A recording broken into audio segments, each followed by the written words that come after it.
Es la primera organización que se dedicó expresamente a aplicar la teoría de la economía del comportamiento a mejorar políticas públicas. Sobre todo para mejorar pago de impuestos, para mejorar hábitos de salud, y de ahí se ha ido expandiendo el manejo y las intervenciones en otros ámbitos como protección al consumidor, ahorros, y también, como vimos en la primera clase, diversos países europeos han creado estas unidades de economía del comportamiento para mejorar políticas, y también se está dando en países de Latinoamérica. El caso más cercano al tema de comunicaciones es el de Colombia, donde la CRC, en un rediseño de su política y su plan estratégico, se asesoró con la OSD y con instituciones de behavioral para ver recomendaciones de cómo cambiar su estrategia regulatoria y de protección al consumidor en el tema de comunicaciones en Colombia. Una pregunta, sí. No sé si podrías poner un ejemplo más concreto Sí, vamos a ver, de hecho, el resto de la clase son ejemplos. Así que no hay problema por eso. Porque me suena como muy bueno, pero muy teórico a la vez, ¿no? O sea, lo digo porque siempre los que están a favor de privilegiar, digamos, la libertad de las personas para elegir, para escoger, para decidir sus opciones de consumo, siempre critican, van a criticar por A o por B o por C la actividad regulatoria, ¿no? Y ejemplos hay muchos de esto, ¿no? Entonces, ¿cuál es el justo medio ahí para poder realmente crear y no solamente dar más información e incentivos, porque siempre estamos en un campo de una racionalidad limitada, digamos, ¿no? Sino cómo cambiamos el contexto, ¿no? Para poder... Sí. Vamos a ver varios ejemplos en la siguiente parte. Esta es solo la introducción.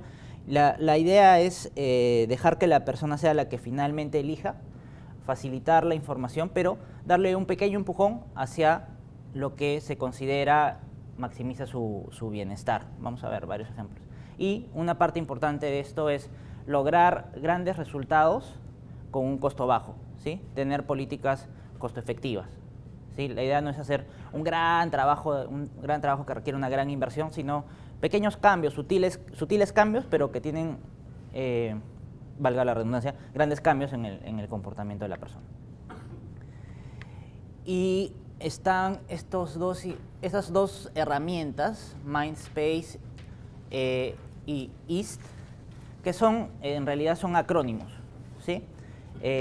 Como les dije, y esta imagen lo refleja, la economía del comportamiento no tiene una sola teoría para explicar todo, sino que para diferentes fenómenos, el ser humano, el comportamiento y el cerebro del ser humano es tan complejo que existen diferentes conceptos de la teoría psicológica que explican el por qué nos compartimos de cierta forma en ciertos contextos. Y lo que hace el Mindspace es recopilar cuáles son los behavioral insights o los consejos de la economía del comportamiento que tienen los efectos más robustos, es decir, que se han visto con el tiempo, que se dan constantemente y significativamente, ¿sí?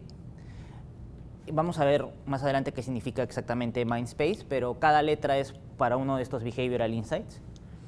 Y como uno de los principios de la economía del comportamiento es que las cosas deben ser simples, el Behavioral Insight Unit consideró después que incluso Mindspace, que ya era bastante resumido, se podía acotar un poco más y creó lo que ellos llaman el EAST, que es hacer las cosas fáciles, oportunas, que sean sociables y que sean atractivas, ¿sí? Y entonces podemos entender el Mindspace como qué conceptos utilizar para el desarrollo de la política y el EAST en cómo utilizarlos. ¿Sí? Y ahora vamos a ver,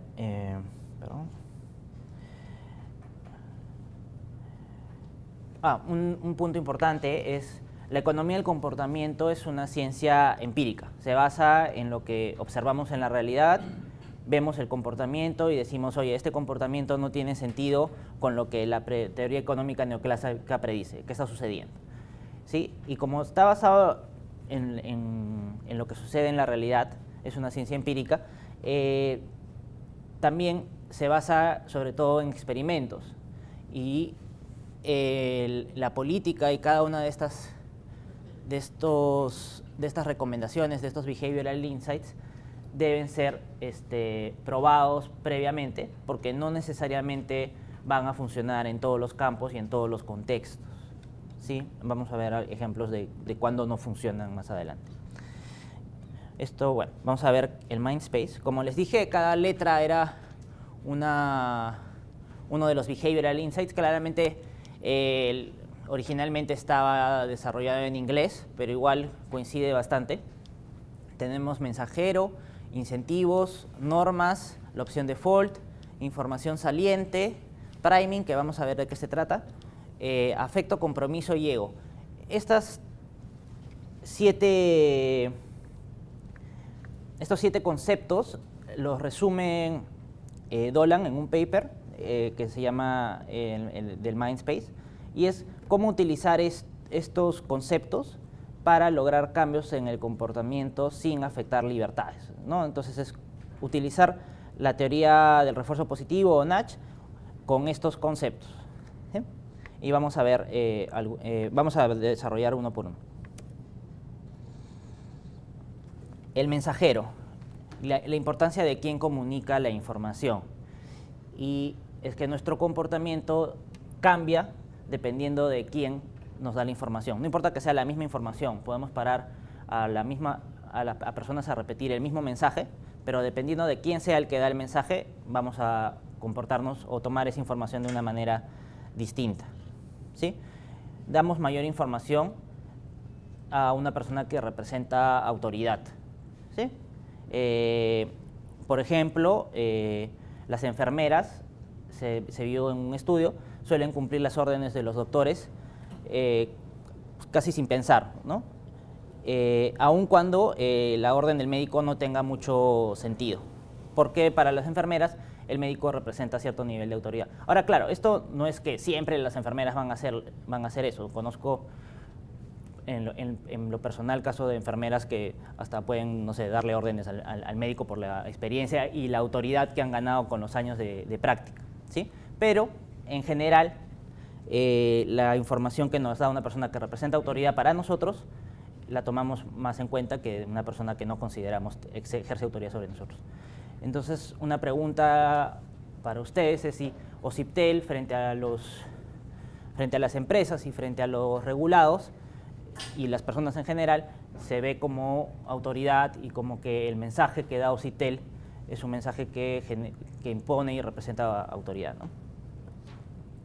También es más probable que actuemos según se nos indica si quien nos da la información tiene las mismas características que nosotros. Y sobre todo esto es más común en efectos socioeconómicos bajos, ¿sí? Por ejemplo, en el ámbito de las microfinanzas, Dean Karlan y Apple en un estudio vieron que si la persona que ofrecía el crédito, el microcrédito, era una persona de la comunidad, una persona que ellos habían capacitado para que dé el mensaje, la posibilidad de que las personas acepten el crédito era mucho más alta de que si venía un funcionario interno que era ajeno a la realidad de la comunidad en la que se estaba ofreciendo esto, ¿no? Y otro punto importante sobre el mensajero es qué sentimientos tenemos hacia quien nos da la información. Si nosotros tenemos antipatía o disgusto por el que nos está dando la información, a pesar de que el consejo que nos está dando es bueno y nos quiere ayudar, si a nosotros no nos cae quien nos está dando la información, el mensaje va a perder valor, ¿sí? Por ejemplo, si es que la gente tiene un rechazo hacia el gobierno y percibe que quien está dando la información es parte del gobierno, probablemente afecte el efecto que pueda tener la información que se le da. Eso en cuanto a mensajero. Ahora vamos a ver el tema de incentivos, que es bastante largo.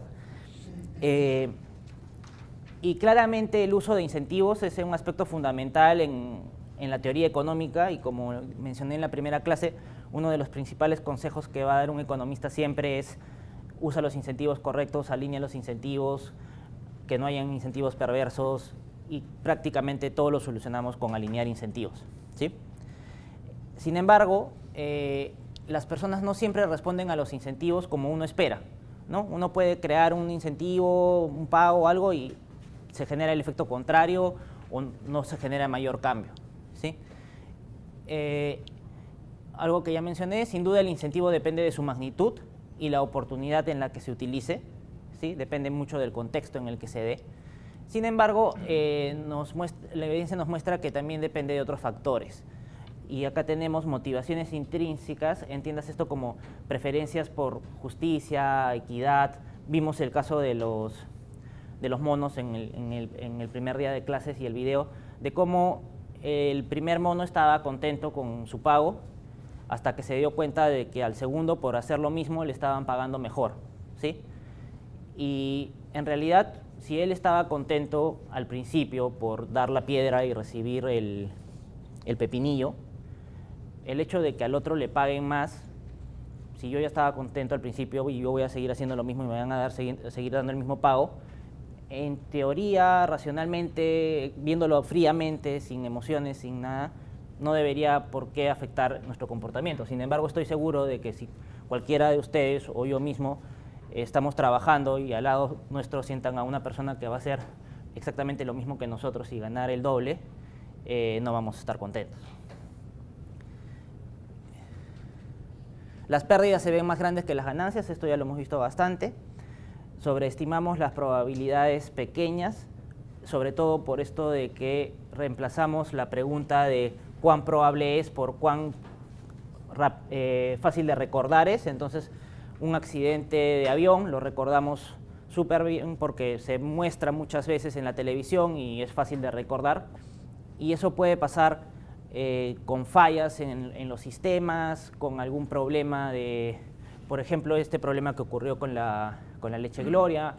Se puede generar una percepción de que eso ocurra es mucho más común de lo que en realidad puede llegar a ser. Utilizamos cuentas mentales, también ya lo hemos visto, y tenemos un sesgo por el presente. Y vamos a ver cada una de estas cosas, pero en primer lugar quería discutir cuando los incentivos monetarios no tienen el efecto deseado, ¿sí? No siempre el crear multas o dar pagos genera el comportamiento que nosotros queremos y más bien puede generar un efecto contraproducente. Ahora, hay incentivos monetarios que funcionan en muchos casos. Por ejemplo, en Europa y en Estados Unidos, el cobro por las bolsas de plástico como una política para sostenibilidad ambiental funciona. Sí, hay evidencia de que funciona, hay evidencia que demuestra de que a pesar de que el pago por la bolsa es muy pequeño, 5 centavos en muchos casos, el hecho de que exista ese pago por la bolsa hace que la gente lleve sus propias bolsas, recicle las bolsas y consuma menos plástico. ¿Sí? Entonces, en ese caso es un incentivo pequeño, muy pequeño, 5 centavos, un pago que podría considerarse despreciable y que en muchos casos a veces lo donamos en el ahorro, pero que ha generado que en Europa y en Estados Unidos la gente consuma menos plástico. Y eso es un ejemplo de un incentivo pequeño que funcionó. Sin embargo, hay muchos ejemplos en el caso de que los incentivos no generan eso. Y este es un caso típico. Esto es en un nido en el que tenían un problema, el cual era que los papás llegaban tarde a recoger a sus hijos, ¿sí? Entonces al nido, para solucionar el problema, se les ocurrió cobrar una multa por llegar tarde a recoger al hijo. Entonces, esta era la evidencia inicial.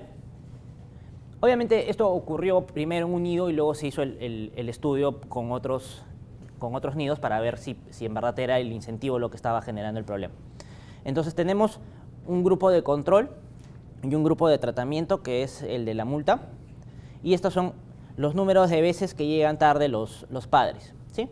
Entonces, en un principio, las primeras 5 semanas, vemos que más o menos los padres llegan tarde la misma en proporciones iguales, ¿no? 10 veces, yo me imagino que debe ser por semana. en total, del total de padres. En la semana 5, esta línea negra, los del grupo de la multa, crean una multa para los papás que lleguen tarde, ¿sí? Entonces dicen, a partir de ahora, si usted llega tarde a recoger a su hijo, va a tener que pagar una pequeña multa por cuánto se demora en ir a recoger al niño. Eso con la intención de que, racional, de que los padres no quieran pagar y vayan a tiempo y sean puntuales. Pero, ¿qué pasó? En lugar de disminuir las tardanzas, las aumentó, ¿sí? Pasó más o menos de 10 en 4 semanas a 20, ¿sí? ¿Qué es lo que puede haber estado ocurriendo? Podría ser que las personas sentían que ya estaban pagando por libertad. Sí. Que había una obligación por parte del niño de cuidarles a los hijos, por lo tanto era como un pago adicional que tenían derecho. Exactamente. El hecho de tener que pagar le costaba el costo emocional de saber que, oye, me van a mirar feo cuando vaya a recoger a mi hijo porque lo estoy recogiendo tarde, van a decir, la madre irresponsable que siempre viene a recoger tarde a su hijo. Pero si ya estoy pagando, ya pues que lo cuiden, ¿no? Estoy pagando mi multa, ¿no? Y entonces, la multa acá vemos que genera un incentivo contrario. Y lo más curioso es que ante esto reducen, a partir de la semana 10 se quita la multa, ya no hay multa, pero igual la diferencia permanece hasta 20 semanas después, ¿sí? Entonces el efecto que tuvo el incentivo en un primer lugar se mantiene a pesar de haber quitado el incentivo.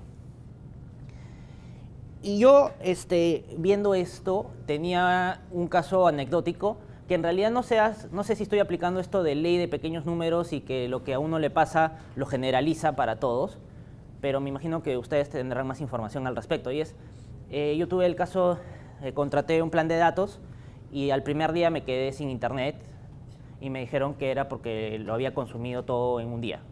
Eran 2 gigas, creo. Lo cual era imposible porque yo apago mi celular en la noche y no había visto nada de internet, etc.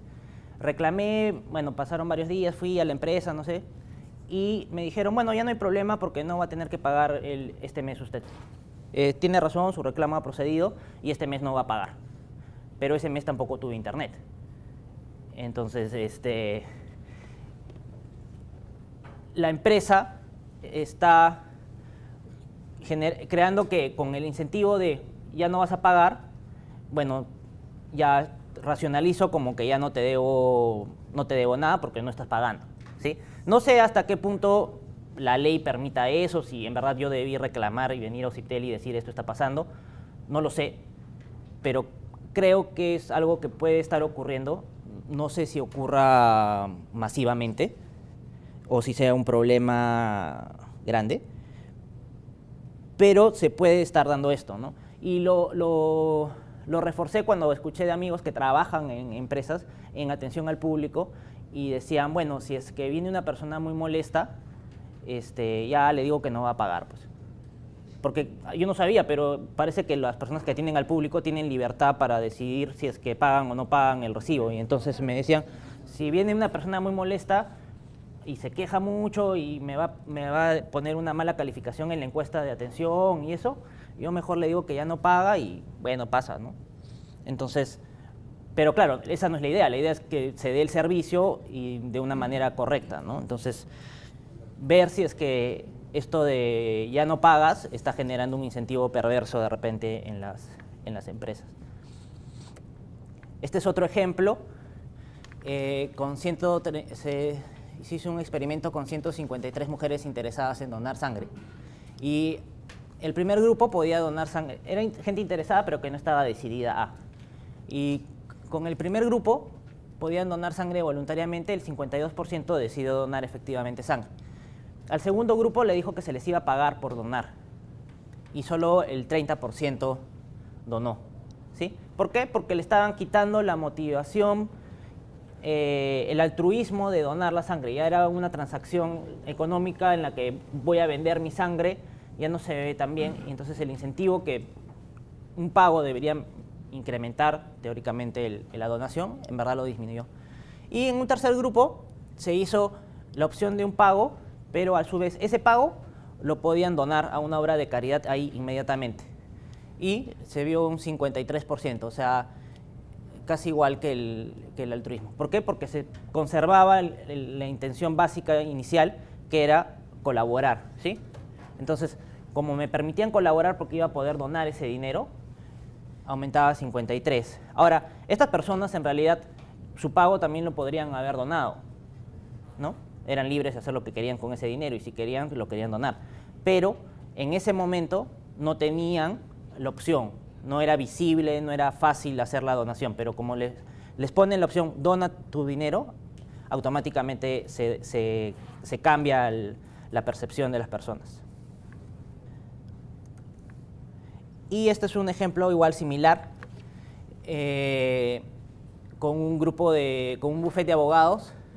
En la Asociación Americana de Personas Retiradas les solicitó apoyo.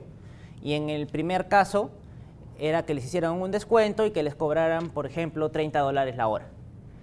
Y la solicitud fue rechazada. Pero en otro caso se les pidió que les dieran asesoría gratis. Y el pedido fue acogido, ¿sí? Esto económicamente, desde un punto de vista de teoría económica neoclásica, no tiene ningún sentido, porque ambos, en todo caso, pues podrían haber sido acogidos, e incluso más, porque bueno, te estoy haciendo un descuento, estoy ayudándote, pero también estoy ganando un poquito, cubriendo mis costos fijos, no lo sé. Pero sin embargo, cuando es gratis, sí se acepta y cuando no, se rechaza. ¿Por qué? Porque no hay esto de que yo estoy ayudando, no hay esta motivación intrínseca de ayudar. Entonces, estos 3 ejemplos nos sirven para ver que no siempre el generar una multa o un incentivo va a tener un cambio deseado, no va a generar el cambio que deseamos, más bien puede generar un cambio contraproducente. Y también el hecho de que incentivos monetarios pueden estar justificando acciones que en realidad no se deberían dar, ¿no? Como el caso de los padres que llegan tarde a recoger a sus hijos, o como el caso, si es que fuera así, de las empresas que están racionalizando el hecho de que por no cobrarte ya no tienes derecho a reclamar, pero tampoco te doy el servicio que contrataste. Las pérdidas se ven más grandes que las ganancias. Esto lo hemos visto bastante, pero acá un ejemplo es una revisión de programas donde se ofrecía dinero a personas con sobrepeso para que bajen de peso. No tuvo ningún efecto. Sin embargo, si es que las personas incurrían en un costo por no alcanzar la meta, por ejemplo, ponían el dinero en una cuenta a plazo fijo y si no llegaban a su meta la perdían, eso sí tenía un efecto, generaba un efecto significativo, ¿no? Un programa pidió a un grupo de personas que deposite un monto de dinero, el cual perdería si no lograba alcanzar la meta en cuanto a peso. Y luego de 7 meses las personas tuvieron una pérdida de peso significativamente mayor a los participantes del grupo de control, que simplemente tenían el dinero ahí y bueno, si no llegaban a la meta no les pasaba nada, ¿sí? Entonces, si nosotros queremos disminuir algún comportamiento, disminuir alguna elección, el resaltar las posibles pérdidas que esa elección genera es una estrategia efectiva, ¿sí? No se tiene que mentir ni decir nada que no sea verdad, simplemente resaltar el hecho de que cierta elección puede generar una pérdida en distintos campos. Sobreestimamos las probabilidades pequeñas. Acá quiero recordar 2 cosas. Esto lo vimos el primer día. ¿Se acuerdan de las canicas amarillas, rojas y negras? Y es que tenemos aversión a la incertidumbre. Preferimos probabilidades. Preferimos que nos digan hay 45, 55% de probabilidades a que nos digan no sé, ¿sí? Y la otra es que tenemos este heurístic de disponibilidad, que lo vimos en la última clase, de sobreestimar los eventos poco probables porque son fáciles de recordar. Y eso tiene que ver mucho con la información que podamos recibir de la publicidad. Y por eso es importante, me imagino, yo no soy marketero, pero una de las estrategias principales es la marca más recordada, ¿no? Si posiciono mi marca, si mi marca es recordada, ya gané. ¿Y eso es por qué? Porque es fácil de recordar, y cuando me pregunte, quiero algo, quiero esto, lo más fácil de recordar es lo que voy a escoger. Dado que sobreestimamos las probabilidades pequeñas, el uso de loterías puede ser un instrumento costo efectivo y sobre todo en poblaciones de bajos recursos económicos. Hay diversos estudios en el campo de la salud realizados por el BID que demuestran cómo el uso de loterías puede generar cambios en el comportamiento y costo efectivo. ¿Por qué? Porque generalmente el costo del premio no es tan alto y llega a mucha gente por las probabilidades, ¿sí? Y la CRC en Colombia, después del estudio que se realizó, recomienda el uso de loterías para promover que los consumidores utilicen en particular ciertos mecanismos de atención al usuario, ¿no? O sea, por ejemplo, si es que quiero que los usuarios ingresen a cierta página web que les permite comparar planes, etc., el uso de, por entrar a esta web, puedes participar en una lotería que te ofrece, no sé, puede ser premios incluso relacionados con el mismo servicio. Es una sugerencia del estudio que se realizó en Colombia. Un problema de esto es que se encuentra que una vez terminado el programa, en este caso la lotería, por lo menos en el caso de la salud, la práctica saludable tiende a disminuir o volver al estado inicial, ¿no? O sea, ya yo me inscribí en la lotería, participé, estuve motivado porque podía ganar el premio, pero una vez que se dio la lotería, mis incentivos bajan de nuevo, ¿no? Entonces ahí la estrategia es ver cómo poder mantener eso y que no disminuya, utilizando probablemente alguno de los otros incentivos que hemos visto o algún otro medio que también podemos ver acá. En el caso de Intel, me parece que también tiene un mecanismo similar, cuando quiere motivar que las personas se adhieran a políticas de protección de datos, pero que no son objetivos, o sea, y el caso del recibo digital. Entonces mandan mensajes diciendo, afíliate a esto, con la posibilidad de que ganes determinada cosa. Cuando tú vas a entrar a ese mecanismo y entras el mensaje, lo primero que te sale es, acepta la protección de datos o acepta no tener recibo de recibo digital para que después puedas pasar al supuesto premio que te van en el que vas a participar, ¿no? Entonces es incluso más invasivo, entre comillas, porque el primer paso no tiene nada que ver con lo que te han ofrecido, que es aceptar algo que no estabas pidiendo, no estabas buscando, no estabas necesitando. Pero para pasar al segundo paso, que es lo que tú quieres, participar en conseguir participar en una lotería o en un sorteo, has pasado por una cosa que no buscaste. Sí, y es el hecho de que nosotros, claro, esto lo saben también las empresas privadas y lo usan y probablemente lo hayan usado hace mucho tiempo antes de que la economía del comportamiento lo estudie y lo ponga en una teoría, ¿no? Pero la idea es que sobreestimamos las probabilidades. Nadie se pone a pensar, ya me puedo ganar, no sé, $1,000 en un cupón en Amazon, pero la probabilidad de que lo gane es, no sé, porque ese email se lo deben haber mandado a 3 millones de personas y 2 millones habrán respondido el correo, ¿no? Estoy seguro que muy pocas personas cuando participan o se inscriben en un sorteo, generalmente que no genera ningún costo, como por ejemplo de Entel que mencionas, se pone a pensar cuánta gente puede haber estado participando en este sorteo, cuál es la probabilidad de que pueda ganar y vea pues que en realidad la probabilidad es, no sé, pues 0.00001 y que en realidad no hay ningún beneficio de participar en la lotería, ¿no? Sino que tengo lo más saliente, que es el premio, que lo ponen muy grande, y la sobreestimación de probabilidades de ganar. ¿Por qué? Porque pienso en que mi amigo ganó alguna vez algo, si yo gané alguna vez algo, es lo que más fresco tengo el recuerdo, etc., ¿no? Entonces es por eso que este incentivo puede funcionar en diversos campos.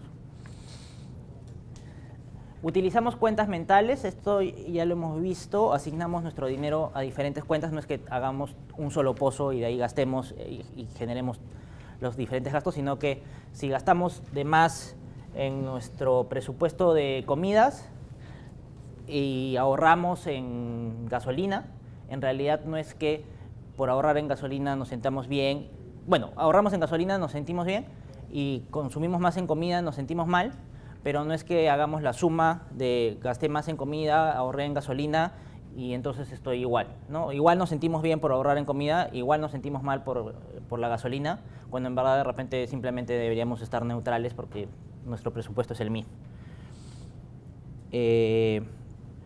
Tratamos el dinero de forma muy diferente dependiendo de cómo lo ganamos y de cómo lo vamos a usar. Y un ejemplo que tenía es que también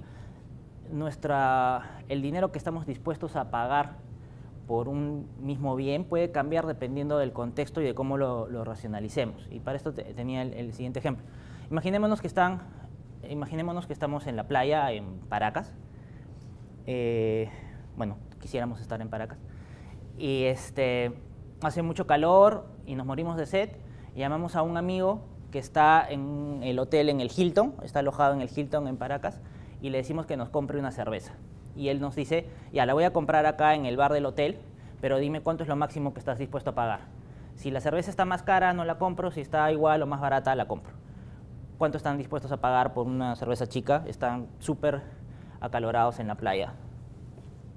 ¿Alguien suelta un número? ¿10 soles? Ok, ya.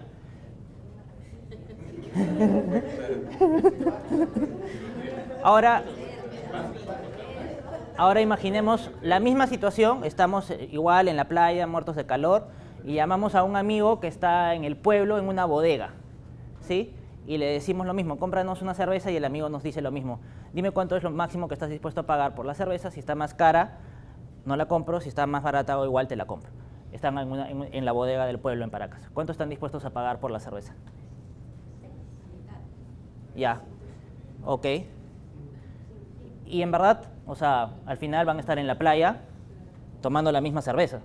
Ustedes no van a estar en el hotel ni en la bodega, ¿sí? Pero la situación, o sea, ¿cuál es la justificación de por qué quiero pagar más por una cerveza comprada en un hotel que por una cerveza comprada en una bodega, si igual la voy a tomar en la playa y va a ser la misma cerveza y la utilidad que me va a generar va a ser exactamente la misma, independientemente de dónde la hayan comprado? O sea, no es que la cerveza del hotel sepa más rico o me va a calmar más la sed, ¿no? O sea, Pero si dices que el precio menor, probablemente el hotel no te la compre. Si tú dices solo estoy dispuesto a pagar 10 soles, tal vez en el hotel está más cara y entonces te quedas sin nada. ya, pero si es tu máxima disposición a pagar, en realidad no debería depender de cuánto te vaya a cobrar el hotel, debería depender de cuánto tú valoras la cerveza en la playa. Si la compran en donde sea que la compren, o incluso, no sé, si la importan y la traen en avión y me la dejan ahí. Pero eso también depende del hecho de que tú no tienes dos alternativas, en realidad tienes solamente una. Cada uno en su momento. Entonces tú sabes intrínsecamente que el valor de la cerveza en el hotel va a ser más caro. Ya. El hotel no te la va a vender barato, es un conocimiento previo, por lo cual tú vas a asumir que si quieres eso, tienes que pagar. Entonces, y lo pagas porque no te queda otra alternativa. Si tú tuvieras la opción de elegir entre llamar al amigo del hotel y llamar al amigo de la bodega, vas a llamar primero al amigo de la bodega porque sabes que ahí vas a más barato. Sí, claro. Y hay un asunto de lo que tú tienes como predisposición a pagar y lo que conoces y de cuánto es el precio del mercado. No, sí, o sea, obviamente yo sé que la cerveza es más cara en un hotel que en una bodega, y si tuviera que elegir voy a escoger que la compren en una bodega porque es más barata.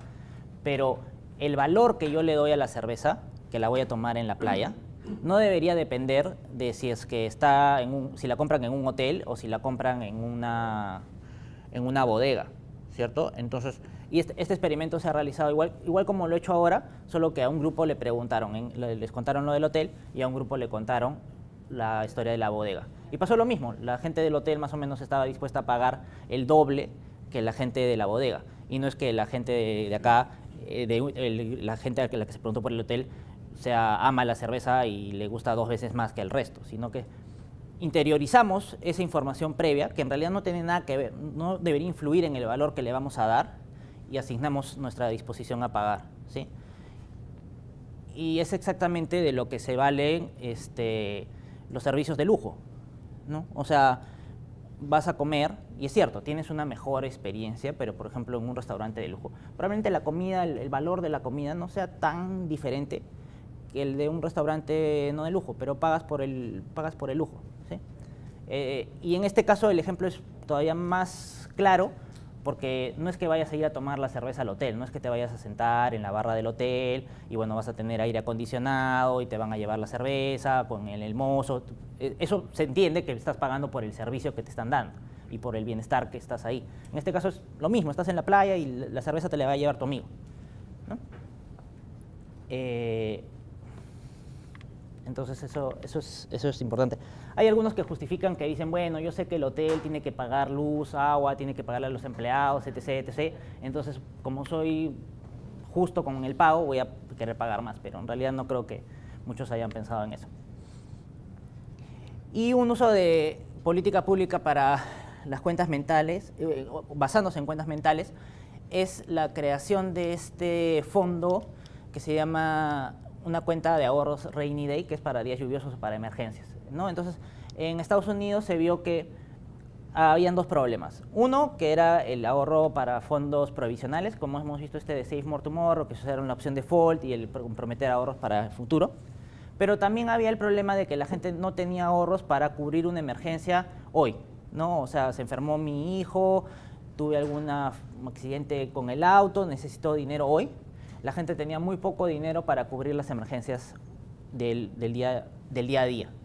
Y entonces lo que se está haciendo, porque en realidad los resultados finales de este estudio todavía no están disponibles, es que el Common Sense Lab de la Universidad de Duke creó esta iniciativa Rainy Day Funds, y que era, en asociación con una especie de caja municipal, a la gente que tenía sus cuentas de ahorros ahí, se le creó automáticamente una cuenta, cero costo, no tenía ningún costo, que se llamaba cuenta para un día lluvioso. ¿Sí? Entonces, cuando recibían ellos su estado de cuenta, cuando iban a ver su estado de cuenta en la caja municipal o en internet, le salía, no sé, pues estado de cuenta de la cuenta de ahorros número tal, 150 soles, saldo de la cuenta para emergencias, 0 soles. ¿Sí? Y eso hizo que la gente vea que tenía, en teoría, 0 soles para emergencias, se dé cuenta y empiece a ahorrar en ese fondo, ¿sí? Sin importar que en realidad la plata la podías tener en la cuenta de ahorros, pero ese dinero que tenías en la cuenta de ahorros lo podías consumir, ¿cierto? Lo podías gastar cualquier día. En cambio, el dinero que ponías en tu cuenta para emergencias era para emergencias y te ibas a sentir mal si veías que tenías 0 para emergencias, ¿no? Entonces la gente empezó a ahorrar, por lo menos en el piloto. El resultado final todavía no está disponible, pero en el piloto la gente sí empezó a ahorrar más porque no le gustaba tener una cuenta de emergencias en 0. ¿Sí? ¿Por qué? Porque tenemos cuentas separadas y está mal tener 0 para las emergencias. Lo pueden usar con familia. Y bueno, tenemos sesgo por el presente, problemas de autocontrol, limitada fuerza de voluntad, ya lo hemos visto con Carlos Ganosa, la brecha entre las intenciones y las acciones que hablaba antes. Hoy día deseamos hacer muchas cosas, pero al final del día nos dimos cuenta que no las hicimos por infinidad de razones. Entonces hay que facilitar que hagamos lo que deseamos, ¿sí? Había una imagen en una conferencia que organizamos con Sendal Mulenetán muy chistosa, que era un gimnasio y la subida al gimnasio eran escaleras mecánicas, ¿no? Entonces ahí vemos ese gap entre lo que queremos y lo que deseamos y lo que hacemos. En este caso, por ejemplo, vamos a ver un behavioral insight, que es que las personas con un sesgo por el presente tienden a escoger alimentos no saludables, chatarra, pues la sensación de placer en el consumo presente es sobrevalorada respecto al costo que un futuro aumento de peso puede generar. Simplemente es que si para muchas personas la comida chatarra o la comida rica en grasas y en azúcares es más rica que la comida saludable y que comer zanahoria, ¿sí? Entonces, y el beneficio de comer esa comida, lo siento hoy que me estoy comiendo las cosas, y bueno, el costo en la salud y en ganancias de sobrepeso o aumento de colesterol es en el futuro y con cierta probabilidad, no lo sé. Sí, entonces le damos mucho más peso al beneficio de hoy que a los costos futuros. Entonces, introducir pequeños costos presentes costos que sean hoy pueden tener un gran impacto. Y en realidad son costos que uno diría es imposible que tenga efecto, pero vemos que sí. Por ejemplo, en un estudio, otra vez realizado por el BID, lo que hicieron fue cambiar el menú, ¿sí? Y entonces en la primera página del menú del restaurante aparecía toda la comida saludable y la comida no saludable estaba en la última página, ¿sí? Entonces tenías que ir buscando en el menú, digamos 2 o 3 páginas, para encontrar la comida no saludable, ¿sí? ¿Qué tuvo ese cambio? Que las personas que reciben el menú con la comida saludable al inicio tienen 48% más de probabilidad de comprar un sándwich bajo en calorías que las personas que reciben el menú tradicional, ¿sí? Simplemente por poner la comida saludable al inicio y la comida no saludable al final, lo que implica un costo de búsqueda de, oye, ¿dónde está este sándwich grasoso que me gusta? Y esto es aplicado a salud, pero es importante también para el tema de las telecomunicaciones, en el hecho de resaltar, como lo mencioné en el primer día de clases, uno cuando escoge un plan, en ese momento no hay ningún costo y el beneficio es inmediato, porque vas y en ese mismo momento, si te aprueban el plan, si no quieres un plan muy caro, te lo aprueban y ya tienes el teléfono y ya tienes las llamadas y vas a pagar recién de acá, dependiendo del día que lo compres, a 2 semanas, 3 semanas. Entonces, el beneficio presente en ese momento es grande y los costos que van a venir a futuro como que casi ni los pensamos, ¿no? O los consideramos, pero los valoramos mucho menos de lo que deberíamos valorar si es que en ese momento, por ejemplo, me hacen pagar el primer mes, ¿no? Estoy seguro de que tendría un cambio de si es que en el momento en que yo compro el plan, tengo que pagar el primer mes. Que en realidad no generaría ningún cambio, porque igual el mes te lo cobran por adelantado, pero ya pagarlo en ese momento, de repente hace que uno sea consciente en ese momento del costo que va a generar todos los meses el comprar el plan que estoy comprando, ¿no? Todo esto son ideas que al final se tienen que probar. Normas sociales. Somos grandemente influenciados por lo que hacen los demás. Eso es algo que es como que conocido por todos, pero en realidad los efectos son, vamos a ver, bastante grandes.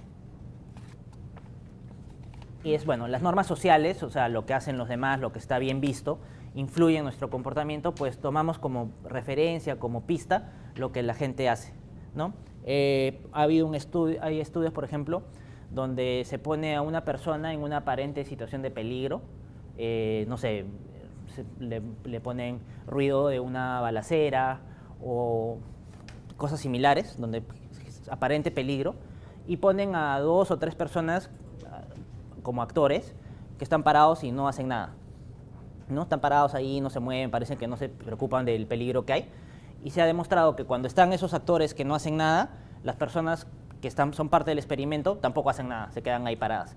Pero si no ponen a los actores, las personas escuchan el peligro, sienten el peligro y corren o hacen algo para protegerse, ¿no? Entonces, somos influenciados por esto. Y de hecho, esto es una anécdota, cuando estaba en la maestría, la mayoría de los ingleses son muy educados ellos, y siempre cuando se bajan del bus le dicen gracias al chofer. Y una cosa que yo me di cuenta es que la gente asiática no lo hacía. ¿Ya? Y eso no es ningún sesgo, simplemente no le decían gracias al chofer. Y otra cosa que me di cuenta era de que si yo estaba adelante y le decía gracias al chofer, la persona de atrás, independientemente de quién fuera, si era asiático o no, también le decía gracias al chofer y empezaban a decir gracias al chofer.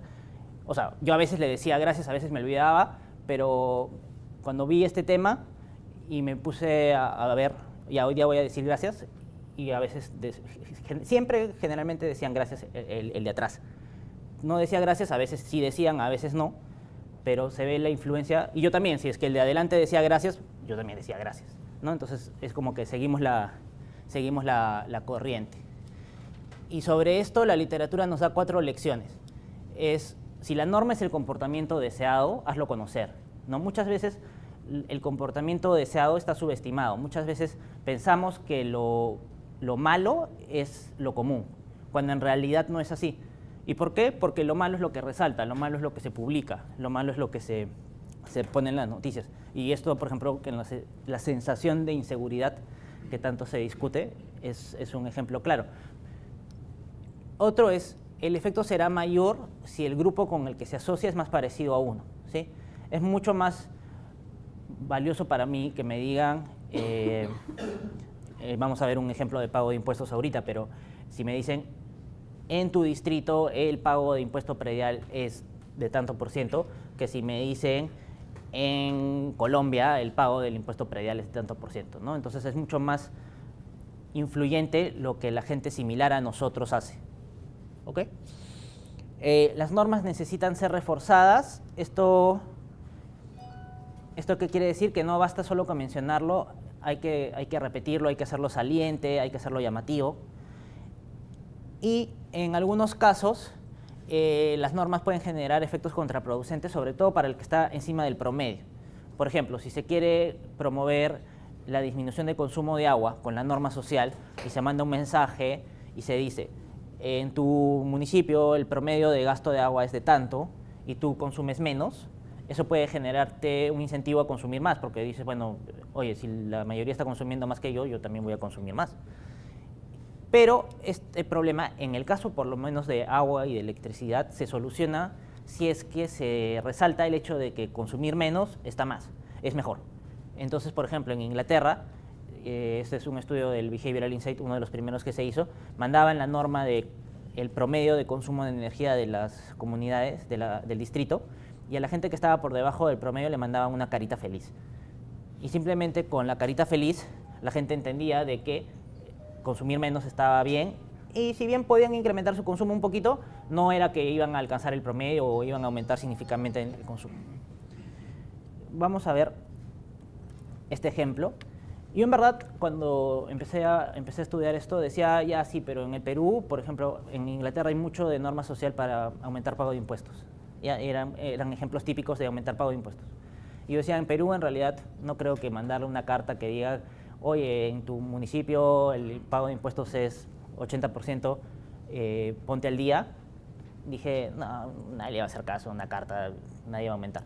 Pero me encontré este estudio de Lucía del Carpio, del 2014, en el que estudia el rol de las normas sociales en el cumplimiento del pago de impuesto en Perú, impuesto predial, en un experimento en los distritos de Jesús María y Barranco. Y el primer gran descubrimiento para mí fue saber que el cumplimiento de pago de impuesto predial en promedio en estos distritos es de 72%. Porque yo siempre he escuchado que el impuesto predial, nadie paga los impuestos, es bajísimo, y probablemente en muchos distritos lo sea, pero hay muchos distritos en los que no. Y este es un ejemplo, Jesús María y Barranco, San Isidro, Miraflores, incluso el pago es mayor. Pero en estos distritos, con la información que recolectó la investigadora, encontró que el 72% de la gente pagaba su impuesto predial en Jesús María y Barranco. Y entonces se tuvo 5 grupos para este experimento. Y en el primer grupo se utilizó la norma social. Primero, antes de ver esto, perdón. La teoría neoclásica, ¿qué nos diría? Diría que uno va a pagar el impuesto si el costo de la multa que pueda recibir por no pagar y multiplicado por la probabilidad de que te detecten es mayor a lo que yo tengo que pagar de impuestos, ¿sí? Entonces, si aumentan las multas, aumenta la probabilidad de que paguen, y si aumentan las actividades de control y la probabilidad de que me detecten de que no he pagado el impuesto, también aumenta la probabilidad de que yo pague. ¿Por qué? Porque analizo el costo contra el beneficio y veo qué es lo que más me conviene.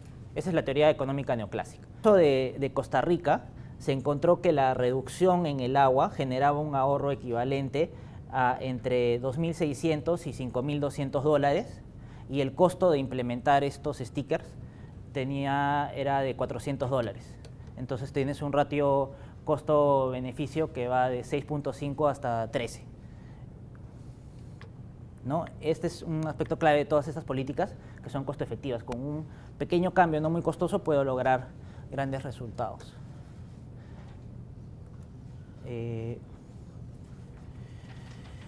Normas.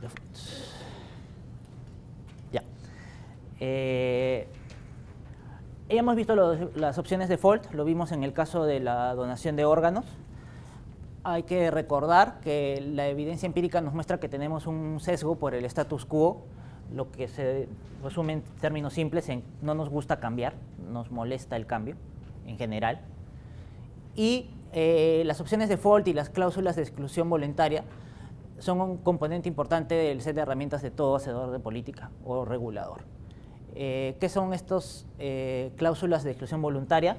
Son esos casilleritos que a veces ya vienen premarcados con un check en el que dice deseo compartir mis datos para, no sé, etc. O deseo que me envíen información sobre tal empresa y que a veces vienen ya con el check. Esos son las cláusulas de exclusión voluntaria, en la que uno tiene que apretar el clic para quitarse, para excluirse. La opción de default ha sido utilizada como un exitoso instrumento de política en diversos campos. Hemos visto donación de órganos, hemos visto afiliación a planes de ahorros, también se ha visto en estudios del BID afiliación a programas de vacunación y chequeos preventivos de salud, ¿no? Entonces iba al médico y el médico me daba un formulario en el que por default estaba que iba a ir a realizar mis chequeos recomendados y eso incrementaba estos chequeos. Y desde el punto de vista de la regulación, estas opciones también pueden ser utilizadas por el sector privado. Como ya lo mencioné, las empresas utilizan esto de manera empírica desde hace mucho tiempo y ahora es que recién la economía del comportamiento le está dando una teoría a todo esto, ¿no? Pero en realidad se utiliza y en muchos casos yo puedo decir que algo suena irracional cuando suena totalmente racional o lógico desde otro punto de vista.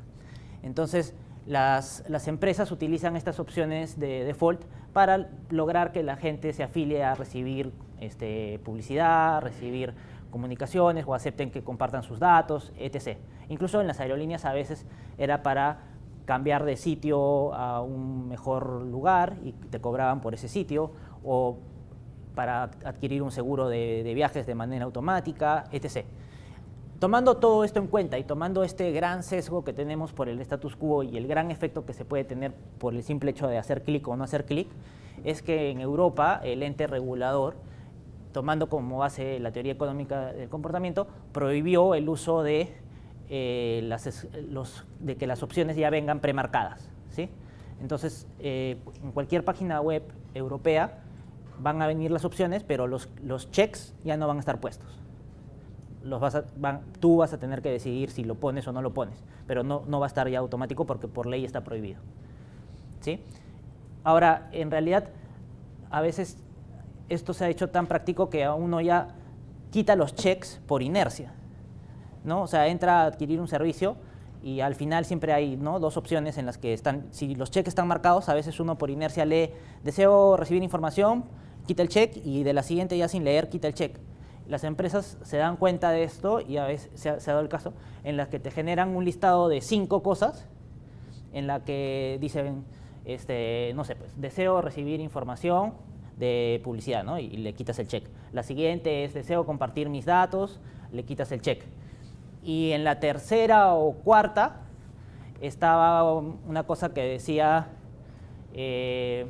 no deseo recibir un cupón de $10. Y le quitábamos el check, ¿no? O deseo recibir un cupón de $10 y le quitábamos el check. ¿Por qué? Porque de forma automática ya le quitaba a los 2 primeros, le quitaba a todos. Pero las empresas, valiéndose de esto, ponían una opción en la que no convenía quitar el check al final para que nosotros lo quitemos sin darnos cuenta, ¿sí? Entonces, igual que el mensaje que mostré en la primera clase donde el aceptar estaba en la posición inversa, que uno da aceptar, cancelar, y en verdad era cancelar, aceptar, las empresas suelen usar esto para tratar de conseguir que la gente siga ciertos caminos, ¿no? Entonces, en estos casos, ¿qué hacer? Bueno, resaltar la información, que sea saliente, que sea claro, o en este caso, como lo ha hecho Europa, regular y prohibir que se utilice, ¿no? Información saliente. Esto es algo que me imagino es básico en cualquier curso de marketing. Somos influenciados por la información que nos llama la atención, ¿no? En el día a día solimos recibir infinidad de información, de estímulos, y en realidad, como vimos en la clase anterior, nuestro sistema automático filtra lo que es más fácil, lo que es más disponible en la memoria, Y entonces, mucha de la información que recibimos la vamos a filtrar y nos vamos a quedar con lo que llama la atención. Es más probable que registremos, ¿no?, la información que resulta llamativa, accesible y simple. Por ejemplo, ¿cuántos de ustedes recuerdan de la primera clase el ejemplo del preservativo engrapado? ¿Sí? ¿Cuántos de ustedes recuerdan el ejemplo de las madres que tenían el problema con los hijos con diarrea?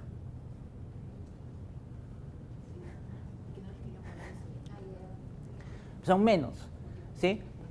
Y porque pasó ese día, lo primero que llamaba la atención en esa diapositiva era ver la foto del preservativo Durex con un letrero ahí engrapado, ¿no? Llamaba la atención, me parece que era rojo, era súper llamativo. Y generalmente las cosas relacionadas a temas sexuales y etc. también son mucho más fáciles de llamar la atención y de recordar.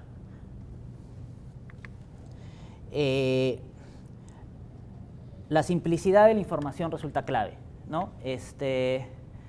Es mucho más probable que recordemos aquello que entendemos. Y usar frecuencias, por ejemplo, decir 1 de cada 4, en lugar de dar porcentaje, 25%, o de dar probabilidades, peor aún, 0.25, es mucho más entendible 1 de cada 4. Y es mucho mejor aún si ponemos a 4 personitas y a una la ponemos rojo y a 3 negras. Eso es mucho más fácil de entender que decir 0.25 o 25%. Mucha gente no entiende los porcentajes, no entiende las probabilidades, le resulta súper complicado. Y estudios han demostrado que bajo un contexto de restricciones en el uso de nuestros recursos mentales, o sea, siempre, porque siempre tenemos 1000 cosas que hacer y nunca estamos totalmente concentrados en algo, la información saliente, solo la información que llama nuestra atención es la que tomamos en cuenta. El resto lo dejamos de lado. Entonces, claramente, las letras chiquititas abajo de los contratos no las vamos a ver, ¿no? Pero hubo otro grupo en el que en el primer paso salía el mensaje de Obama y su foto. Y acá te preguntaban, ¿quieres donar a la campaña? Y eso era el primer pantallazo de la web. Y entonces la gente marcaba así. ¿Ok? Ya el primer paso, el primer pie en la puerta fue decir sí, quiero donar. Después te preguntaban cuánto. Salía lo mismo, 5, 10, 15, hasta 50. Y entonces la gente marcaba el número que quisiera, ¿no? Por ejemplo, marcaba 10. Entonces ya está el segundo paso, que fue decir voy a donar $10. Y ya cuando había dicho que sí quería donar y que iba a donar $10, recién me aparecía la página donde ponía mis datos de tarjeta de crédito y eso. Entonces, este formulario de 3 pasos funcionaba mucho mejor que en el que desde un principio yo ya veía acá que iba a tener que pagar, ¿no? ¿Por qué? Porque quiero ser consistente con lo que quiero hacer. Ahora, a veces funciona, en este caso de Obama funcionó, hay muchos casos en los que no funciona, hay muchos casos en los que a mí me ha pasado cuando quiero descargar libros, a veces buscas un PDF y después te sale que te afilies a un servicio web. Bueno, ya este era el último, menos mal. A un servicio web y te piden los datos de la web y ya te desanimas, ¿no? Pero en el caso de las donaciones, por ejemplo, funcionó. Y otra vez, esto de Behavioral Insight es mucho de experimentar y de ver qué en realidad funciona. Este era el último parto de Mindspace. Hacemos el break, de paso que arreglamos la compu.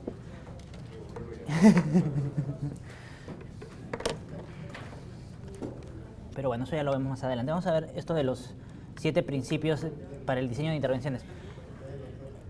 Lo primero que les he dado, el Mindspace, eran 9 Behavioral Insights, 9 puntos, teorías, instrumentos que han demostrado ser eficientes al momento de diseñar políticas y que se ha demostrado sistemáticamente su efecto. Sendal Mullainathan también da como que 7 principios que también debemos tener en cuenta. Algunos son muy parecidos, otros no tanto, pero vamos a verlos. El primero es promover el autocontrol, ¿no? O sea, sabemos que tenemos limitado autocontrol, bueno, hagamos promoción de ¿no? Entonces, generar instrumentos como los compromisos previos, ya lo hemos visto, para que sea más sencillo alinear nuestra intención de hacer algo, estudiar, bajar de peso, gastar menos, consumir menos, lo que fuera, con efectivamente lograrlo, ¿no? Y hemos visto que los compromisos pueden ser un instrumento relevante, hay otros también que pueden serlo. Y otro es reducir la necesidad de autocontrol, ¿sí? Entonces, si es que yo puedo directamente reducir la necesidad de tener que autocontrolarme, hagámoslo, ¿no? Entonces, por ejemplo, en Estados Unidos se daba la entrega de cupones para alimentos mensuales, no algo así como juntos, pero se entregaban cupones, generando que la mayoría de las familias consuman al inicio del mes. ¿Por qué? Porque no tenían la capacidad de autocontrol, se gastaban todo el dinero al principio, ¿no?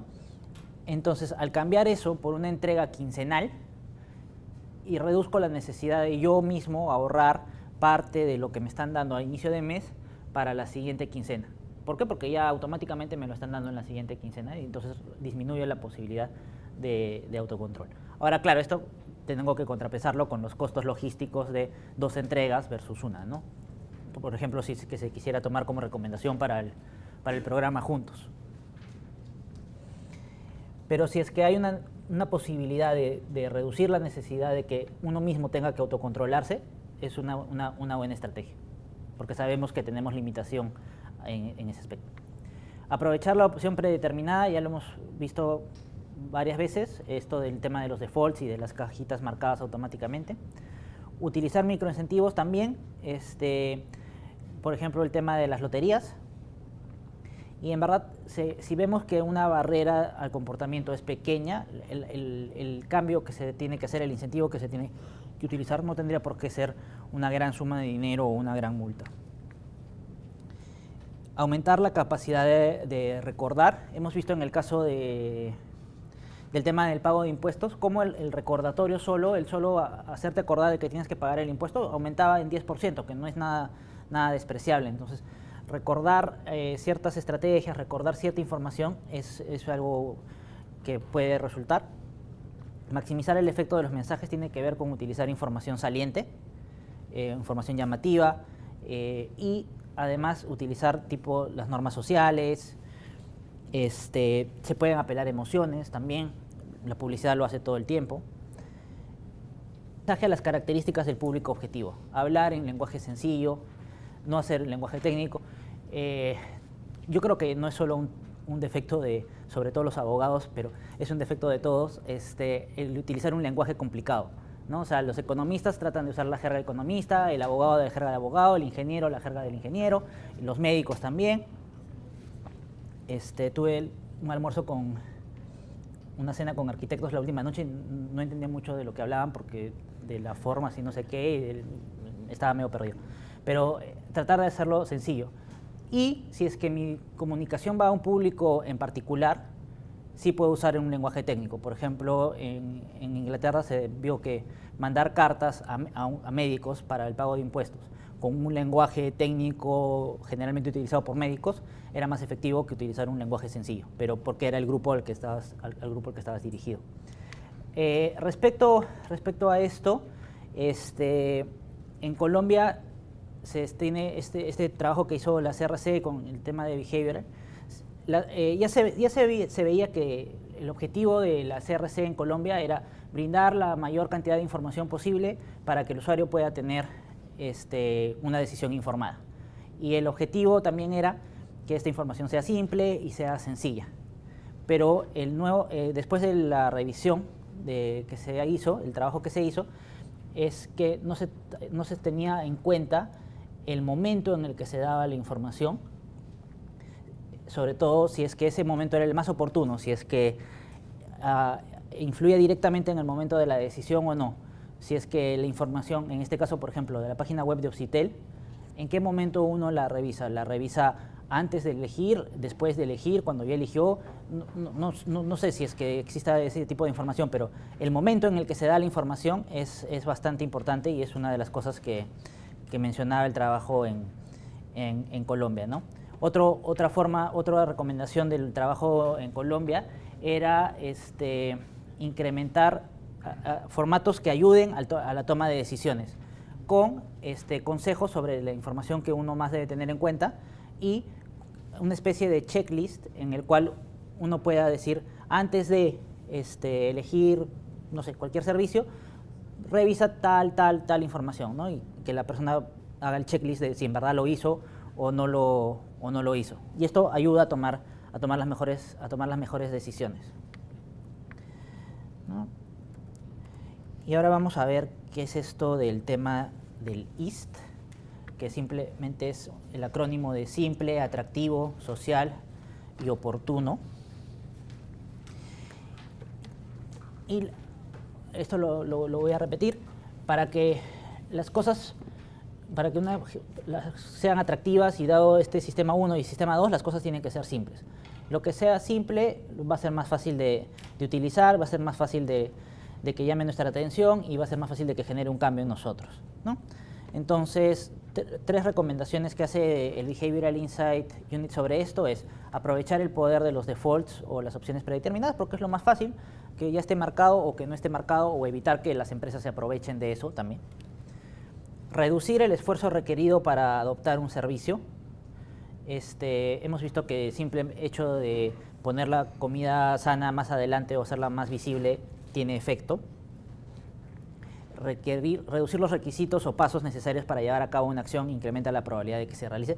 Y esto tiene que ver, por ejemplo, con el tema, lo hemos visto, de cambiar de plan o de desafiliarse de un servicio. No sé si haya cambiado, pero otra vez, y perdón por usar anécdotas, pero en el caso de un servicio, cuando era todavía menor de edad, los primeros años que estaba en Lima, porque soy de Arequipa, yo adquirí un servicio que mi papá lo contrató por teléfono, el plan de teléfono.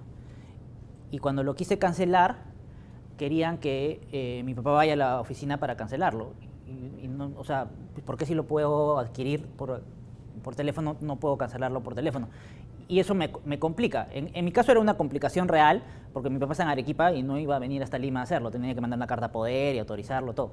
Pero en el caso de cualquier persona que tenga a su papá acá, igual es un costo, igual genera una molestia y no es simple, y de repente hace que yo me quede con un plan que no me conviene, que sé que no me conviene, que quiero cambiar, pero que por el costo que genera moverse de un lado a otro, lo voy a tener hasta 5 o 6 meses más sin hacer el cambio, ¿no? Y finalmente es simplificar los mensajes, ¿no? Hacer que los mensajes sean claros, identificar si tengo una meta compleja, si la acción que voy a hacer, el objetivo final es algo complejo, hacer un checklist de cuáles son los pasos que quiero, ayuda, porque entonces ya no es algo súper difícil escoger el plan más costo efectivo, sino me da tips sobre qué escoger, ¿no? Y un ejemplo bastante claro de cómo hacer simple las cosas es este dispositivo que se creó en Inglaterra, que está todavía en piloto, que se llama Mi Data, y que es una app que lo que hace es, en el recibo te viene este código QR, están los datos de tu pago, y tú con el celular, bueno, lees el código QR y automáticamente con la información que está online, el app te bota, según tu consumo, qué plan en el mercado es el que más te conviene. Y te puedes cambiar. Y en el caso de Inglaterra, lo que me parece súper loco y la diferencia que hay es que te puedes cambiar de proveedor de electricidad. En este caso yo lo estoy tomando como ejemplo para cambiar de proveedor de teléfono, porque de electricidad es imposible, ¿no? Pero es una app que, bueno, incluso así no te dé la opción de cambiar, porque de repente hay temas legales y no lo sé, no es tan fácil hacerlo. Ya el hecho de que te resalte el ahorro que puedas generar con las opciones que hay en el mercado, dado el consumo que has tenido tú ese mes, es bastante importante, ¿no? Porque esto de la comparación ayuda. 5 lecciones claves sobre hacer simples las cosas. Es presentar el mensaje clave lo más pronto posible, o sea, en la primera oración, en el título, máximo en el subtítulo. Si espero ya al desarrollo del texto, me pierdo. Mi sistema 1 ahí resalta. Usar lenguaje sencillo, ya lo mencioné. Ser específico sobre las acciones a recomendar.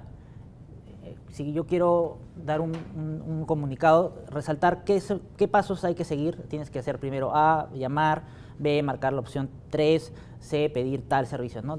Ser claro en lo que se quiere. Una cosa importante, sobre todo en el tema de protección al consumidor, es dar un solo punto de contacto de preguntas o respuestas. A veces se dejan muchas opciones y uno no sabe al final, en verdad, cuál escoger. Y quitar toda la información que no sea absolutamente necesaria para el mensaje que quieras dar, ¿no? Mientras más letras veamos en una carta o en un papel, menos ganas vamos a tener de leerlo. Esas son 5 lecciones que da el Behavioral Insight Team sobre hacer simples las cosas. Hacerlo atractivo, otra vez, es esto de que llame la atención, que somos los colores, las cosas grandes nos llaman nuestra atención. El uso de imágenes también, personalizar los mensajes. Tiene mucha influencia, es distinto recibir un mensaje que dice estimado señor, señora, o un mensaje que diga estimado y el nombre, ¿no? Es diferente. Y se ha visto en experimentos del Behavioral Insight que tiene efectos en la tasa de respuesta para pago de impuestos, para pago de multas. Un ejemplo claro es, por ejemplo, pagar la multa de tránsito de los vehículos por no pagar el impuesto a los vehículos, el impuesto vehicular. Cuando la institución en Inglaterra mandaba una carta con la foto del modelo del carro que tú tenías, el resultado era mucho mayor que la carta sin la foto, ¿no? O sea, el ver que en la carta estaba la foto del carro que tú tenías y por el que tenías que pagar impuesto, aumentaba mucho más la respuesta y el pago al impuesto, ¿no? Y otra vez, hacerlo atractivo, hay que diseñar recompensas o sanciones para maximizar los efectos. Otra vez, el tema de las loterías pueden resultar bastante atractivos, tener en cuenta que los incentivos financieros a veces pueden resultar contraproducentes, tener en cuenta no contrarrestar la parte altruista de la acción. Ya mencioné lo de los diseños alternativos y acá tenemos un ejemplo de cómo cosas súper simples pueden tener un gran efecto. Este es el trabajo del BIT, del Behavioral Insight Unit, con un banco de inversión para lograr que sus trabajadores donen un día de su salario a una obra de caridad. Querían que sus trabajadores donen de los 30 días, uno de sus días de salario a una obra de caridad. Y entonces, ¿qué se hizo? Se utilizaron 2 cosas, la personalización de los mensajes y un incentivo que puede sonar totalmente inofensivo, que es ofrecerles chocolates a los que donaban. Entonces tenemos el grupo de control y el porcentaje de personas que donan un día de su salario. En el grupo de control simplemente era la campaña del banco que decía: empleados, por favor, ¿no? Donemos un día de nuestro salario a tal obra de caridad. Y el 5% donaba. Cuando les ofrecíamos dulces a los que donaban, una cajita de chocolates de agradecimiento por donar un día de salario, el 11% donaba. Y estoy seguro de que un día de salario de un banquero de inversión vale más que una cajita de chocolates. Pero aumentaba en 6 puntos porcentuales la donación. Si yo mandaba un email personalizado en el que decía: estimado, en mi caso Nicolás Besich, trabajador de tal área, te pedimos que dones tal cosa un día de tu salario para esta obra de caridad, el porcentaje también crecía 12%. Y dulces más email ya era la mejor estrategia, 17%, ¿no? Entonces acá vemos cómo, haciendo atractivo algo que al parecer de repente no era tan atractivo, un mensaje generalizado, se logra un resultado que se quiere. Pero otra vez, esto funcionó acá, no quiere decir que si yo regalo chocolates voy a lograr que en mi empresa o acá donen en un día de su salario, ¿no? O sea, hay que experimentar, hay que probar si funciona o no funciona. Un experimento muy interesante es en una fábrica.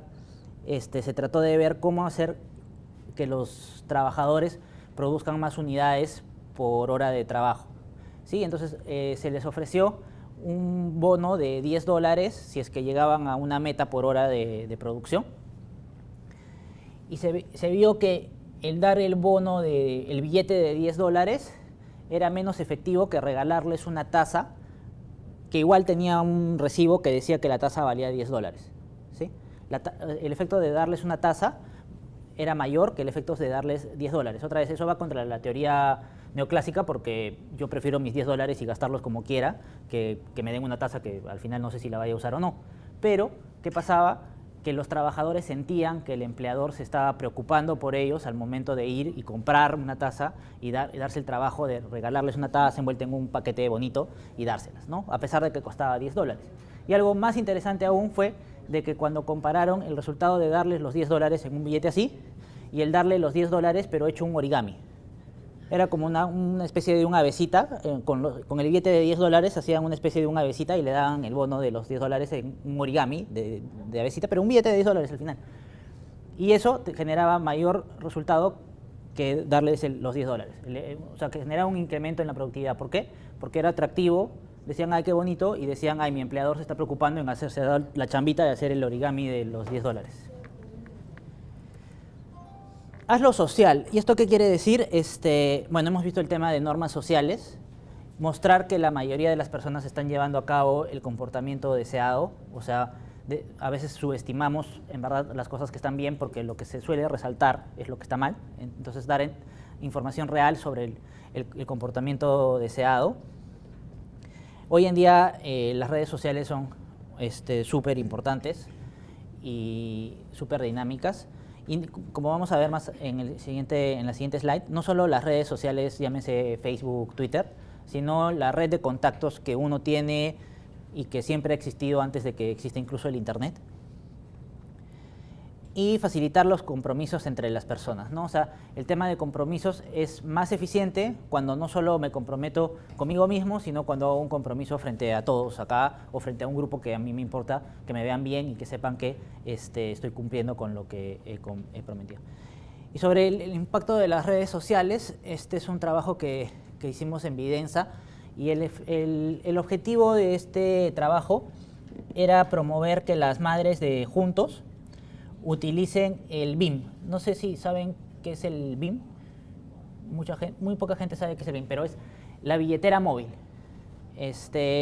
Una empresa Pagos Digitales Perú ha creado una plataforma de billetera móvil que es para todas las entidades financieras y para todos los operadores telefónicos. Entonces no importa si yo tengo Claro, Movistar, Entel, o si quiero trabajar con el Banco de Crédito, el BCP o la Caja Municipal de Sullana, yo puedo tener la billetera móvil. Y lo bueno de esta billetera móvil era que no necesitabas tener un smartphone, no necesitabas tener internet, solo necesitabas tener línea, ni siquiera saldo, porque funciona con esto del asterisco 505 numeral, que no estoy exacto cómo se llama la tecnología, pero no necesita internet.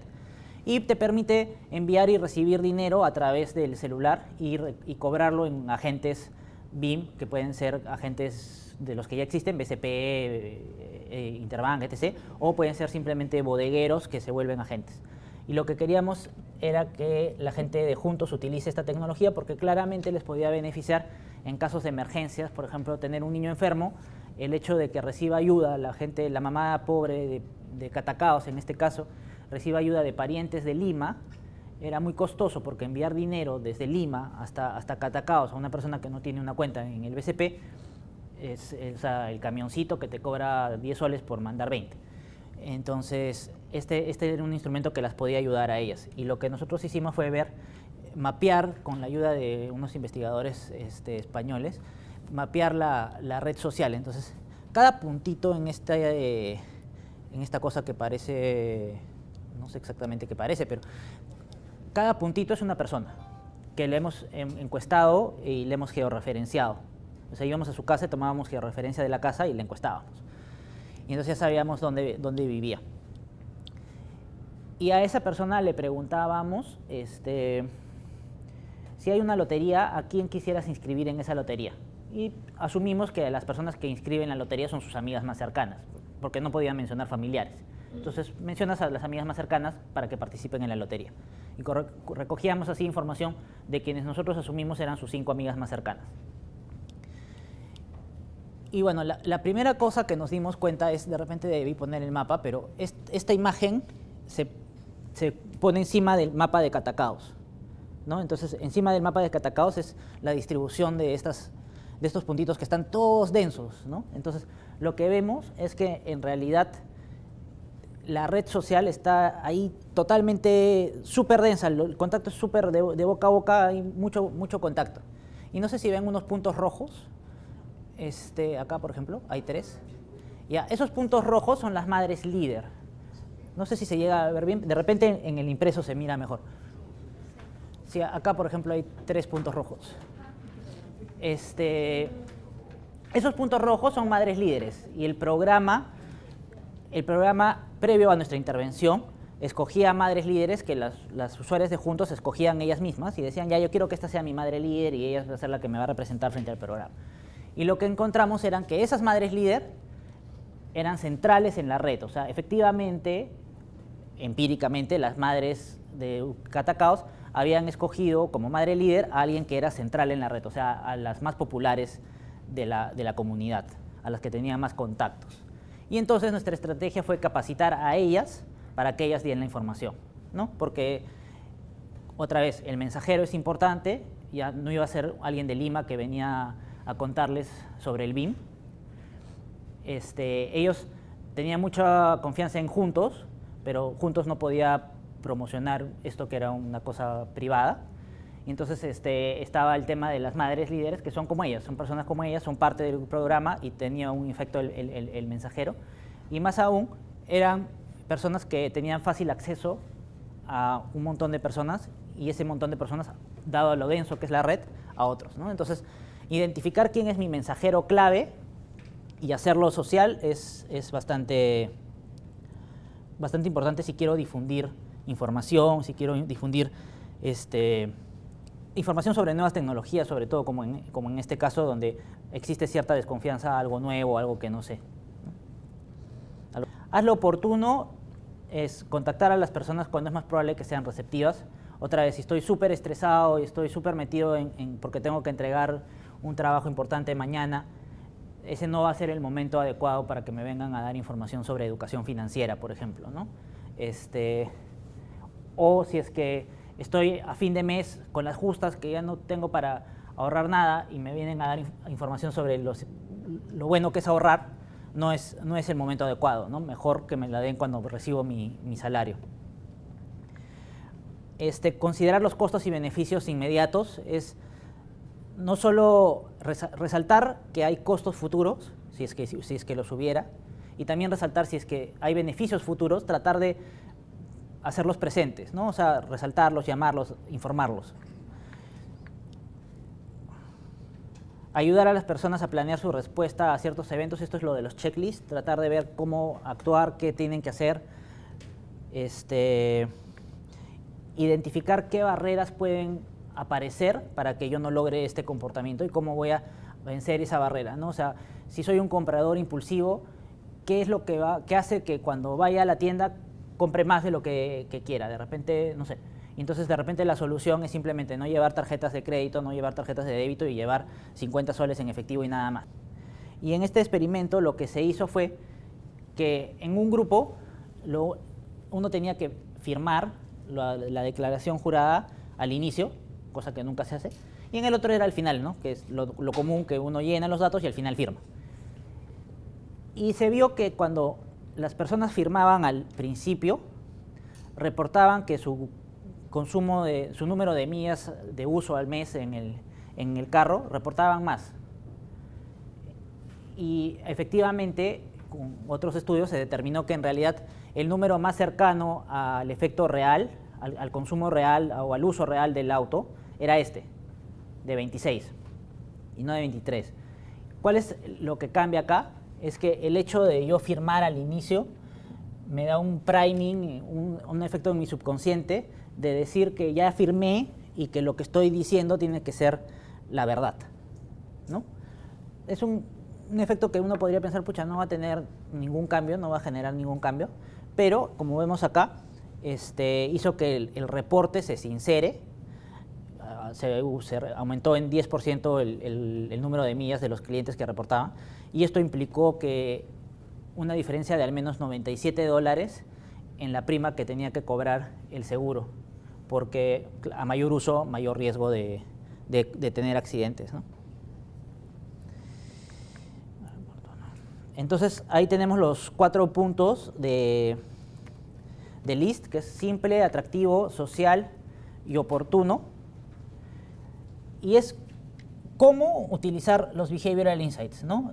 Más que qué utilizar, es cómo utilizar las normas sociales, cómo utilizar el sesgo por el presente, cómo utilizar los compromisos, cómo utilizar el afecto para lograr un cambio. No sé si tienen preguntas hasta ahí.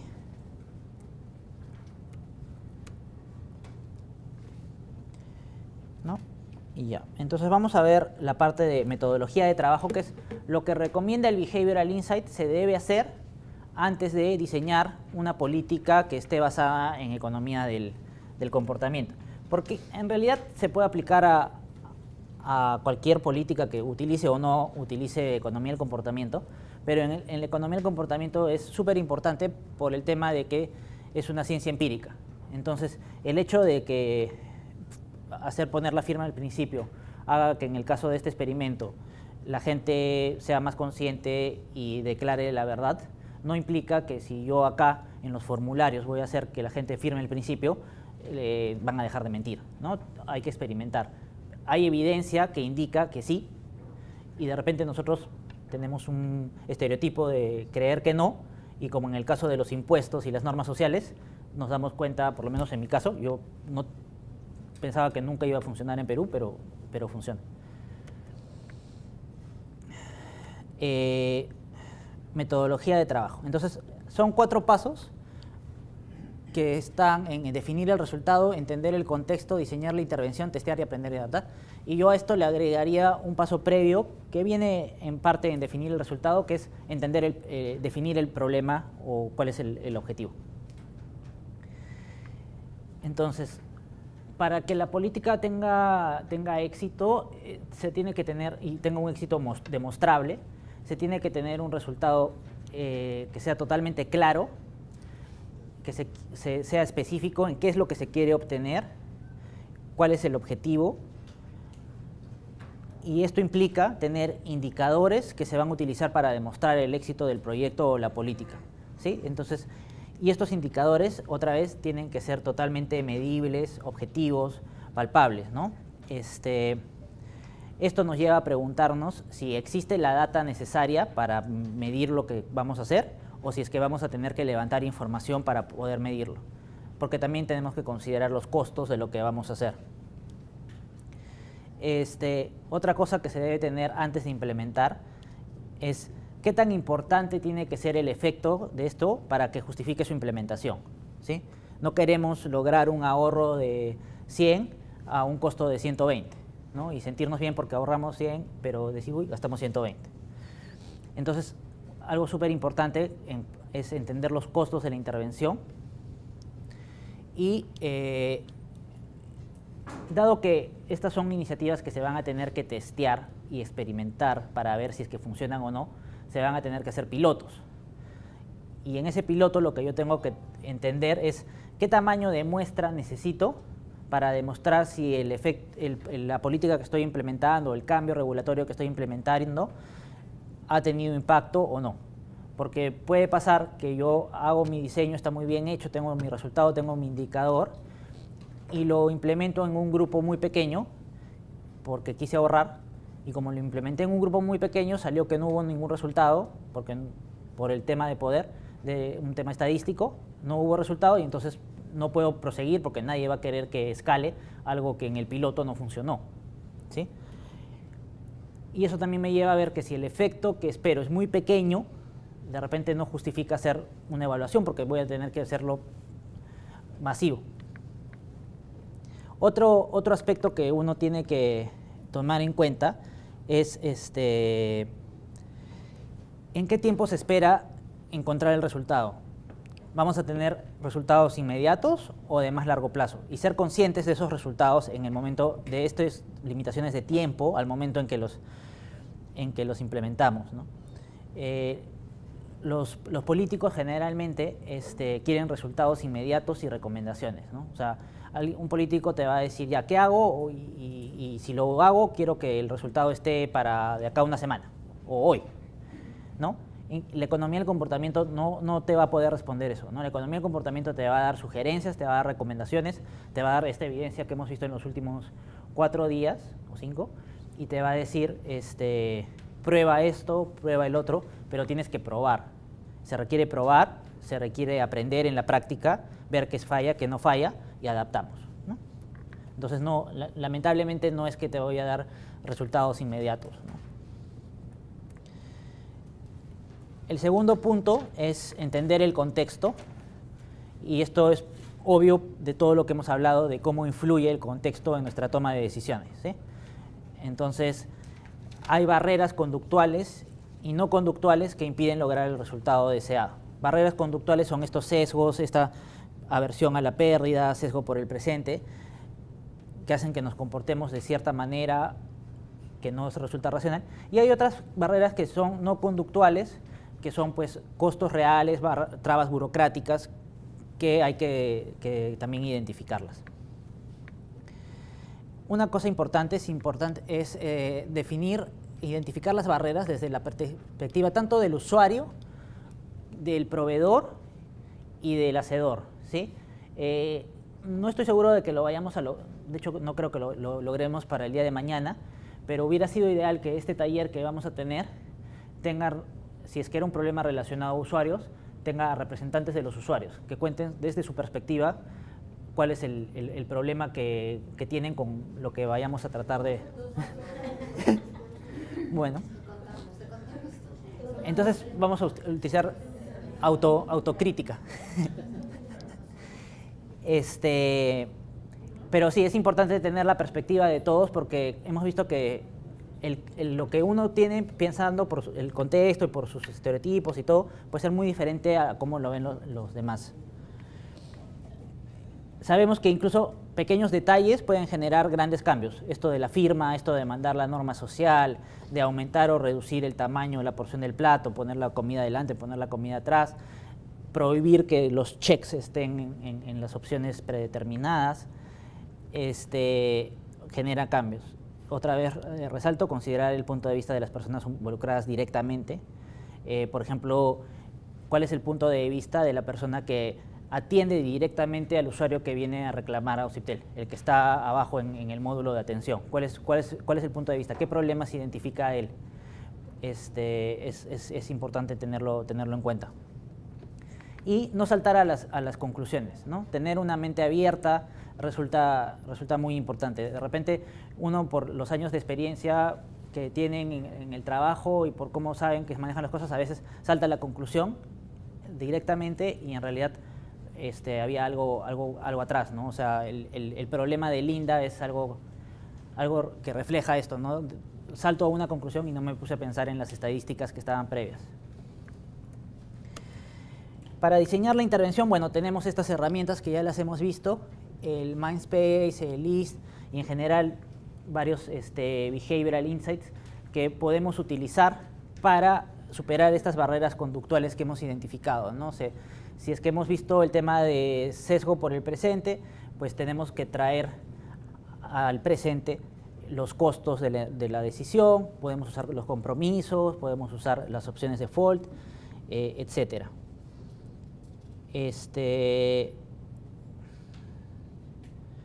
Y el list, esto de hacerlo fácil, atractivo, oportuno y social, puede ser utilizado tanto en el diseño mismo de la política como para revisar si es que lo que estoy proponiendo cumple con esas características, si es simple, si es atractivo, si es oportuno y si es sociable.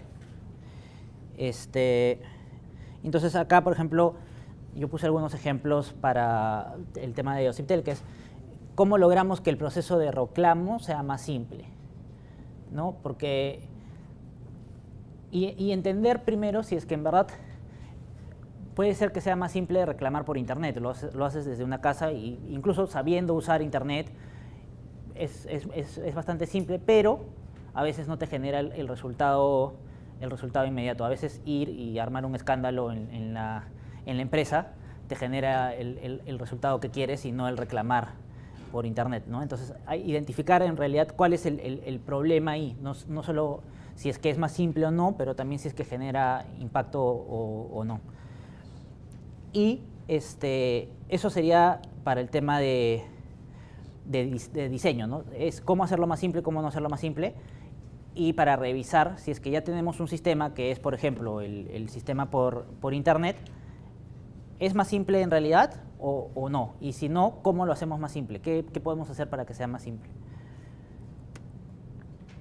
Y finalmente hay que testear, aprender y adaptar. Y para esto la economía del comportamiento utiliza mucho lo que son las pruebas de aleatorias controladas, que no son otra cosa que, si han escuchado, temas de evaluaciones de impacto, ¿no? Es tener un grupo de control. Han visto en la mayoría de ejemplos que he dado, siempre había un grupo de control en el que todo seguía igual y un grupo de tratamiento en el que se cambiaba. Esto es fundamental porque me permite determinar si es que el cambio en realidad es por lo que yo estoy haciendo o por cuestiones coyunturales, de contexto, algún cambio que se ha dado en general, etc. Entonces, el utilizar pruebas aleatorias permite identificar el impacto de la política en general, esto es para cualquier política, y en el caso de economía del comportamiento, del behavioral insight que se está utilizando. La ventaja de hacer una evaluación de impacto en el caso de economía del comportamiento es que, por lo general, las intervenciones son bastante simples, son cambiar el tipo de información que se da, cambiar los mensajes que se dan, y entonces el aleatorizar la intervención no es tan costoso, porque, bueno, mandar una carta de una forma a un grupo al 50% y de otra forma al otro 50% no es tan costoso como si yo quiero evaluar el impacto de dar una pastilla de antidiarrea en un grupo y no darla en otro grupo, donde tengo que ver que no se contaminen y donde tengo que ver los costos logísticos y los costos éticos de no dar la pastilla a un grupo, ¿no? Entonces, en el caso de la economía del comportamiento, las evaluaciones de impacto no tienen por qué ser tan costosas ni tan difíciles de realizar como generalmente lo son en otros casos. Y lo importante y lo más resaltante de esto es que se tiene un grupo de control que ha sido elegido aleatoriamente. El hecho de que haya sido elegido aleatoriamente es lo que me permite decir que en verdad puedo comparar ambos grupos, ¿no? Entonces, acá hay un gráfico de cómo funciona esto, ¿no? Yo tengo a la población total, o a mi muestra, en este caso puedo ser una muestra, y a esta muestra yo aleatoriamente la voy a dividir en grupo de tratamiento y grupo de control. Aleatoriamente, tan aleatoriamente como decir, para cada persona tiro una moneda y si cae cara va a un lado y si cae sello va al otro lado, ¿sí? Obviamente existen mecanismos más complejos para aleatorizar y para asegurar de que no tenga solo hombres en un lugar y mujeres en el otro, pero la idea es que sea aleatorio. Con el hecho de que sea aleatorio, yo me aseguro de que este grupo sea comparable a este grupo antes de iniciar la intervención, ¿sí?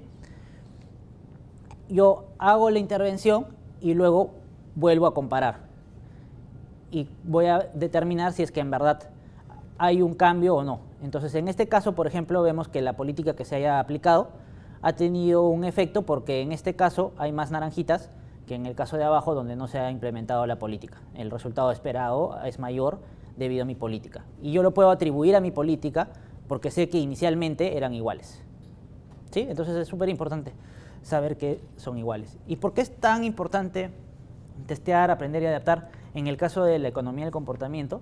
Porque dado que somos tan complejos y a veces nuestro comportamiento es difícil de explicar, cosas que han funcionado en varios países puede que en otros no funcionen, o el agregar algún pequeño factor que cambie el contexto puede tener un resultado contraproducente. Este es un ejemplo de un trabajo del BIT, del Behavioral Insight Unit otra vez, que estaba tratando de promover las personas que se registran a una página web como donantes, ¿no? Entonces, ¿cuál era el BIT decidió usar la norma social? ¿Y qué era? Era simplemente cuando tú entrabas a esta web para donación de órganos, te decían de tantos miles de las personas que han entrado a esta web se han afiliado como donantes de órganos, ¿no? Estábamos apelando a la norma social. Entonces, tenemos que del grupo de control, del total de personas que entraban a la web a ver esta web de donación de órganos, solo el 2.3% se registraban como donantes. Cuando se utilizó la norma social, aumentó a 2.9, que en temas porcentuales puede parecer poco, pero si lo multiplicamos por los miles de personas que entraban a la web es significativo. Y luego lo que se hizo es tratar de hacerlo más atractivo, que el mensaje de la norma social sea más atractivo. ¿Y qué se hizo? En un caso se agregó el logo del National Health System, que es el seguro de salud en Inglaterra, se agregó el logo a la norma social, y en otro caso se probó como una imagen, y era una imagen de un grupo de gente que estaba reunido, ¿no? Un grupo de gente de imagen reunida. ¿Y qué se vio? Que el hecho de usar la imagen te disminuía el efecto de tu norma social.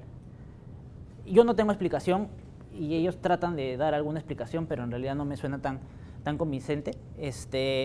Son hipótesis, pero el hecho es de que el agregar la imagen de un grupo de gente junto con el mensaje de la norma social hizo que no tuviera efecto, ¿no?